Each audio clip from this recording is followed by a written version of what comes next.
And welcome on in, Wager Weekly for a week 11 in the NFL. Paul Nolan, Damon Roberts breaking down your Sunday card. We're going to go right to your Nevada rotation, 451, 452. Pittsburgh on the road to Cleveland. And you take a look, Paul Nolan, at Pittsburgh and Mike Tomlin. They found a way, 6-3 this year, despite being outgained in every single game this season. Opponents have outgained Pittsburgh by an average of 96.1 yards per game, but the Steelers have found a way. One-score games, they have won 9 consecutive in a row. Right now, this one looking like it could be a one-score game as well. Pittsburgh heads to Cleveland. What do you see here in this game? First thing I like is when I say like this McVay style offense versus this Pete Carroll type defense. It's one of those matchups that physically always seems to work out well for like McVay's style teams. So I'm leaning the Rams right out of the gate. If you remember that first week, no Cooper Kupp in that game, and Puka Nacua came out of nowhere and was just, people were like, what the heck is that? I mean, is it a bird? Is it a plane? Is it, what the heck just happened? And he was phenomenal that day.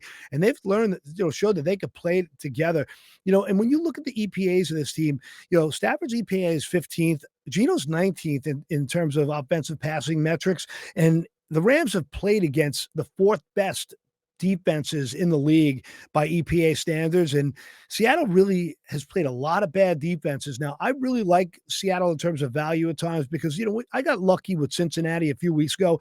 Well, I'm going to be completely frank with you. I had a bad beat. I've had 5 major bad beats against, but I've had 2 lucky wins. So I'm net 3 to the negative. So I know that's going to even out for me, but I was lucky, very lucky for the Bengals to cover that game when Seattle absolutely dominated. So Seattle's not a team I'm normally against. I really enjoy this team, but I do think they've gotten away with murder playing against a lot of bad teams. And, I know that McVay started out 4-4 against, the division and McVay, and now he's 6-0 since then.